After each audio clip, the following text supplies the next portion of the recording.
I'm Sienna, and this is how I got accepted at the University of Pennsylvania.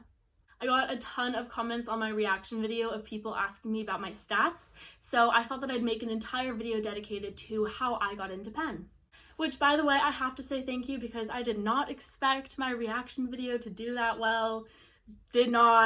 Was not prepared for that, but here we are, so thank you.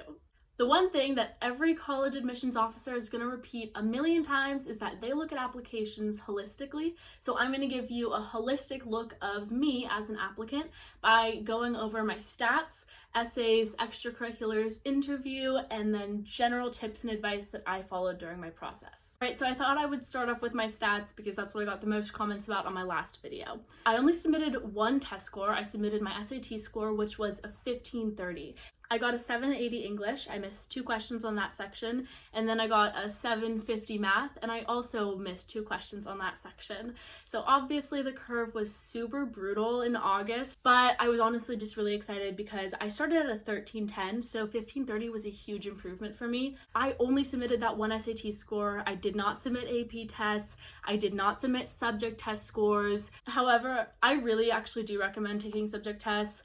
I got rejected from all the other Ivies I applied to, and I think subject tests definitely would have helped that. My GPA was a 3.9 unweighted. My school doesn't really submit weighted GPAs because we don't have a lot of APs. We have like maybe 8 AP classes a year, and what those are change every year. But I believe my weighted GPA was a 4.15 or something in there. I took as many AP classes that I could. Sophomore year, I did AP World History, and that was the only AP class sophomores were allowed to take at my school. Junior year, I did AP Ling, AP Psych, and APUSH. Senior year, I'm taking AP Lit and AP Calc. I definitely was different from most applicants in that I didn't have a ton of test scores that I was submitting.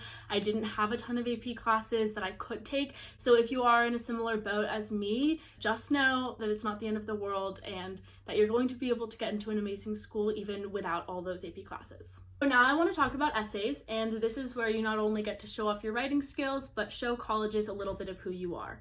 I submitted 3 essays to Penn. They had my Common App personal statement that every school got, and then 2 supplements.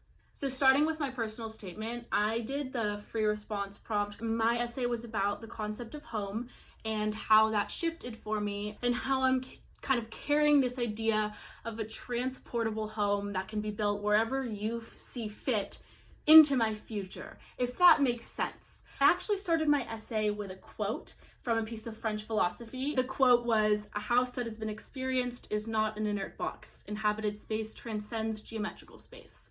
That's kind of the thesis of my essay. You can kind of get what it is from that quote. I don't know a ton of people who started their essays with quotes, but it felt very fitting to me, so up to you. Penn had 2 supplements. The prompt for the longer one was, how did you discover your intellectual and academic interests, and how will you explore them at the University of Pennsylvania? 300 to 450 words. I go to a tiny charter school in LA. Not too long ago, there was a teacher strike in LA, and a large part of that strike was anti-charter. So I wrote my essay about the day that I showed up to school and found protesters outside of my gate.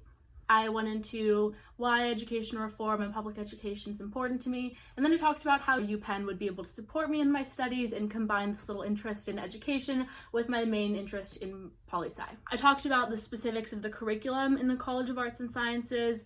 I talked about specific programs and classes that literally laid out for them, here's what I would do. I talked about the advisors at Penn. I talked about an internship program I was interested in.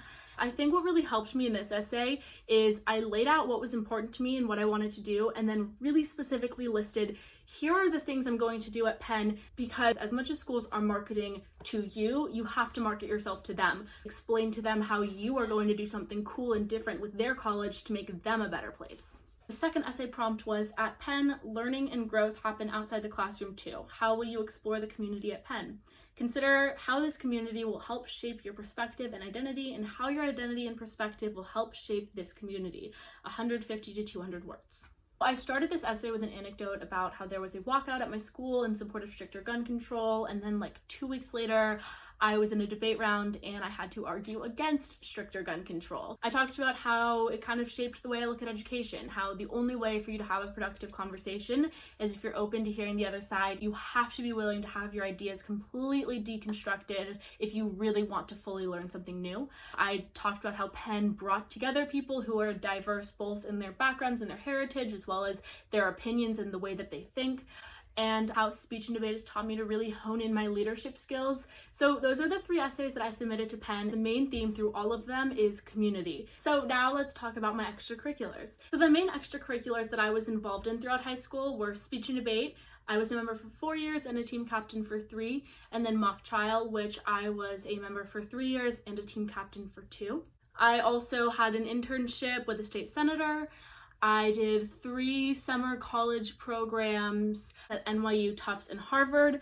I co-founded a speech and debate team at a local middle school. I coached a group of mock trial students from China, and I do a lot of social media for my school. I work to make sure that my extracurriculars painted a pretty clear narrative that I'm really involved in speech and debate and mock trial, but I also have interests in law, politics, government, and just general leadership.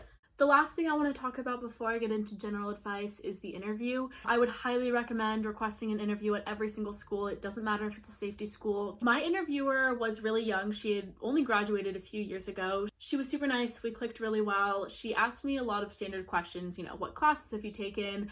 What are you interested in? Extracurriculars. She, of course, asked me why Penn. I said everyone seemed to be involved in multiple things. Like, people weren't just dying under the weight of their academics. Everyone had an extracurricular or some sort of side hustle or something going on. Then I remember at one point she just goes, my next question I ask to everyone. It throws a lot of people off, so don't feel too bad. And I'm just like, okay. She said, why should Penn want to pick you as a student? Why you? And the honest answer was that at any school I go to, one thing I'm going to work really hard on is strengthening the community.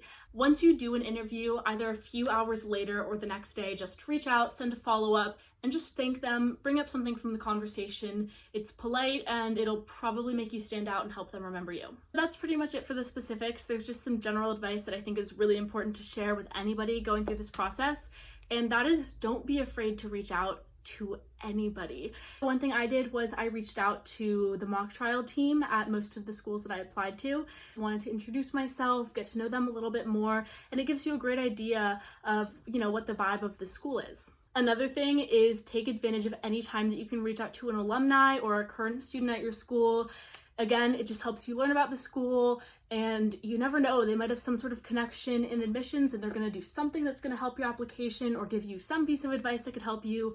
Which, on that note, I actually had a company reach out to me after my last video called Bullseye, and basically what it does is it connects high school applicants with Ivy League advisors and works with people to help get them into great colleges. It's gotten a lot of people into good schools, and it's just one more opportunity for you to, get in contact with someone that's going to help with your application. That is how I got into UPenn. So yeah.